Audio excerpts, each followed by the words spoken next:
ರಾಮ ಮಂದಿರ ಉದ್ಘಾಟನೆ ಸಂದರ್ಭದಲ್ಲಿ ಕಾಂಗ್ರೆಸ್ ಮುಖಂಡ ಬಿ ಕೆ ಹರಿಪ್ರಸಾದ್ ವಿವಾದಾತ್ಮಕ ಹೇಳಿಕೆ ಕೊಟ್ಟಿರುವಂಥದ್ದು. ರಾಜ್ಯದಲ್ಲಿ ಗೋದ್ರ ಹತ್ಯಾಕಾಂಡ ರೀತಿಯಲ್ಲಿ ಕೂಡ ಆಗ್ಬೋದು ಅಂತ ಒಂದು ಹೇಳಿಕೆ ಕೊಟ್ಟಿರುವಂಥದ್ದು. ಈ ಬಗ್ಗೆ ಮಾತಾಡೋಕೆ ಬಿಜೆಪಿ ರಾಜ್ಯ ಉಪಾಧ್ಯಕ್ಷರಾದಂಥ ಮಾಳವಿಕಾ ಅವಿನಾಶ್ ಅವರು ನಮ್ಮ ಜೊತೆ ಇದ್ದಾರೆ. ಮೇಡಮ್, ಬಿ ಕೆ ಹರಿಪ್ರಸಾದ್ ಹೇಳಿಕೆ ಗಮನಿಸಿದ್ದಾರೆ, ಏನಿಸುತ್ತೆ?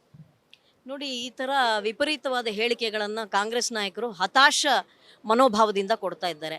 ಇಡೀ ವಿಶ್ವದ ಎಲ್ಲ ಹಿಂದೂಗಳು ಸಂಭ್ರಮಾಚರಣೆಯಲ್ಲಿ ತೊಡಗಿದ್ದಾರೆ.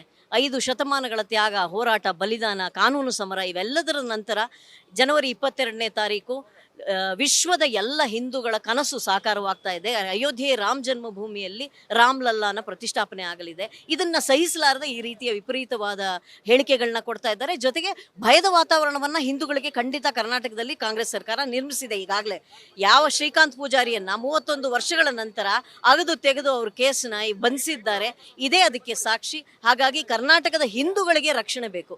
ಇದನ್ನ ರಾಜ್ಯ ಸರ್ಕಾರ ಸ್ವಲ್ಪ ಗಂಭೀರವಾಗಿ ಪರಿಗಣಿಸಿ ನಡ್ಕೋಬೇಕು ಅಂತ ನಾನು ಕೇಳ್ಕೊತೀನಿ. ಬಿ ಕೆ ಹರಿಪ್ರಸಾದ್ ಈ ರೀತಿ ಹೇಳಿಕೆ ಕೊಡಬೇಕಾದ್ರೆ ಇಲ್ಲ ಒಂದ್ ಕಡೆ ಏನು ಉದ್ದೇಶ ಮೇಡಮ್? ಒಂದು ಪ್ರವೋಕ್ ಮಾಡ್ದಂಗೆ ಆಗುತ್ತಲ್ವ ಮೇಡಮ್? ಈ ರೀತಿ ಹೇಳಿದ್ನಲ್ಲ, ಅಸಹನೆ ಒಂದು, ಮೋದಿಜಿ ಅವರ ಎಲ್ಲ ಕಾರ್ಯಕ್ರಮಗಳನ್ನು ನೋಡಿ ಮತ್ತು ಅವರ ಜನಪ್ರಿಯತೆಯನ್ನು ನೋಡಿ ಅಸಹನೆ. ಎರಡನೇದು ಸಹಿಷ್ಣುತೆ ಇಲ್ಲ ಅವ್ರಿಗೆ ಸಹಿಸೋಕ್ಕಾಗ್ತಿಲ್ಲ. ವಿಶ್ವದ ಎಲ್ಲ ಹಿಂದೂಗಳು ಸಂಭ್ರಮಿಸ್ತಾ ಇರೋದು. ಹಿಂದೂ ವಿರೋಧಿ ನೀತಿಯನ್ನು ಸದಾ ಕಾಂಗ್ರೆಸ್ ಮಾಡ್ಕೊಂಡು ಬಂದಿದೆ. ಈಗ ಅದನ್ನು ಮುಂದುವರಿಸ್ತಾ ಇದ್ದಾರೆ. ಅಸಹನೆ ಕಾರಣ ಇದೆಲ್ಲ ಬರ್ತಾ ಇದೆ, ಈ ರೀತಿಯ ವಿಪರೀತವಾದ ಹೇಳಿಕೆಗಳು. ಒಂದಷ್ಟು ಅನುಮಾನ ಉಂಟಾಗ್ತಾ ಇರುವಂತದ್ದು, ರಕ್ಷಣೆ ಕೊಡ್ಬೇಕಂತ ತಾವೇನ ಕೇಳ್ತಾ ಇದ್ದೀರಾ ಮೇಡಮ್? ಅಲ್ಲ, ಅವರ ಅನುಮಾನ ಹುಟ್ಟಾಗ್ತಾ ಇರೋದು ಕರ್ನಾಟಕದ ಹಿಂದೂಗಳ ಮಧ್ಯೆ. ಇದಕ್ಕೆ ರಾಜ್ಯ ಸರ್ಕಾರನೇ ಉತ್ತರ ಕೊಡಬೇಕು.